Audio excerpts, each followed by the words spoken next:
നിലവിലത്തെ സാഹചര്യം എത്രത്തോളം ആ ദുരന്തത്തിൽ നിന്ന് നമുക്ക് മുന്നോട്ട് പോകാൻ കഴിഞ്ഞിട്ടുണ്ട്, പരിക്കേറ്റ ആളുകളുടെ അവസ്ഥ എന്താണ് തുടങ്ങിയ കാര്യങ്ങൾ കൂടി നമുക്ക് പരിശോധിക്കേണ്ടതുണ്ട്. അർജുൻ പീതാംബരൻ മാതൃഭൂമി ന്യൂസ് സംഘം അഹമ്മദാബാദിലുണ്ട്. അർജുൻ പീതാംബരൻ വിവരങ്ങളുമായി നമ്മളോടൊപ്പം ചേരുന്നുണ്ട്.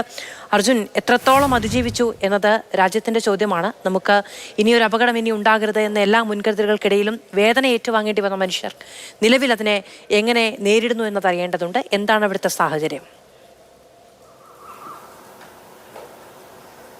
മധു, ഏറ്റവും ആദ്യം ഇപ്പോൾ ആശുപത്രിയിൽ ചികിത്സയിൽ കഴിയുന്നവരുടെ കാര്യം തന്നെ പറഞ്ഞുകൊണ്ട് തുടങ്ങാം.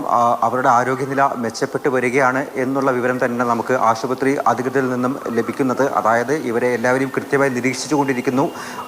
വിമാനത്തിൽ നിന്നും അത്ഭുതകരമായി രക്ഷപ്പെട്ട ആ യാത്രക്കാരൻ, അതിനപ്പുറത്തേക്ക് ഈ ഹോസ്റ്റലിൽ പരിക്കേറ്റ മറ്റ് ഡോക്ടർമാർ, ജൂനിയർ ഡോക്ടർമാർ, വിദ്യാർത്ഥികൾ, ഒപ്പം ഈ പരിസരത്തുണ്ടായിരുന്ന പരിക്കേറ്റ് ഇപ്പോൾ ചികിത്സയിലുള്ളവരെല്ലാവരും ഇപ്പോൾ അവരുടെ ആരോഗ്യനില വീണ്ടെടുത്ത് സാധാരണഗതിയിലേക്ക് വരികയാണ്.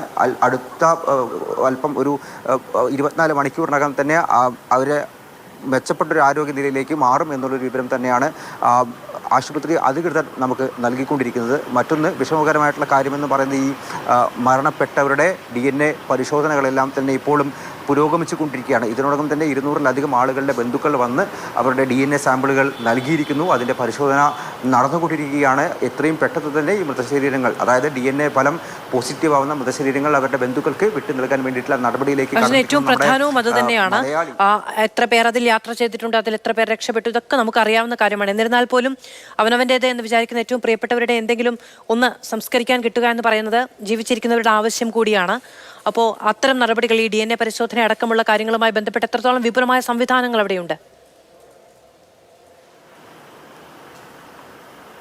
വിപുലമായിട്ടുള്ള സംവിധാനങ്ങൾ തന്നെ ഇവിടെ ഏർപ്പെടുത്തിയിട്ടുണ്ട്. കാരണം ഈ സിവിൽ ആശുപത്രിക്ക് പുറമേ തന്നെ BJ ആശുപത്രിയിലും ഇതിന് വേണ്ടിയിട്ടുള്ള സൗകര്യങ്ങൾ, അതായത് ഈ DNA പരിശോധനയ്ക്ക് വേണ്ടിയിട്ടുള്ള ഈ നടപടികൾ ചെയ്യാൻ വേണ്ടിയിട്ടുള്ള സജ്ജീകരണങ്ങൾ 2 ആശുപത്രികളിലായിട്ടാണ് ഇപ്പോൾ ഒരുക്കിയിരിക്കുന്നത്. ഇന്ന് ഇതിനോടകം തന്നെ 20-ലധികം മൃതശരീരങ്ങൾ ബന്ധുക്കൾക്ക് വിട്ടു നൽകാൻ സാധിച്ചിട്ടുണ്ട്. ഈ DNA പരിശോധന, അതിൻ്റെ ടെസ്റ്റ്, ആ സാമ്പിൾ എടുത്ത് ഏകദേശം 72 മണിക്കൂറെങ്കിലും വേണ്ടി വരും ഇതിൻ്റെ ഫലം ലഭിക്കാനായിട്ട്. പക്ഷേ അത് വളരെ വേഗത്തിലാക്കുന്ന നടപടികളാണ് ഇപ്പോൾ പുരോഗമിച്ചുകൊണ്ടിരിക്കുന്നത്. നമുക്കറിയാം 241 പേരാണ് വിമാനത്തിൽ മരണം സംഭവിച്ചവർ. അതിൽ 200-ലധികം ആളുകളുടെ സാമ്പിളുകൾ ഇതിനോടകം തന്നെ ശേഖരിച്ച് കഴിഞ്ഞിരിക്കുന്നു. അത് മാച്ച് ചെയ്യുകയാണ്. അടുത്ത 1-2 ദിവസത്തിനകം തന്നെ ഈ എല്ലാ മൃതശരീരങ്ങളും ബന്ധുക്കൾക്ക് വിട്ടു നൽകാൻ സാധിക്കും. ശരി അർജുൻ, കൂടുതൽ വിവരങ്ങൾക്ക് വേണ്ടി ഞാൻ അർജുനിലേക്ക് വരാം ചർച്ചയുടെ ഇടയിൽ.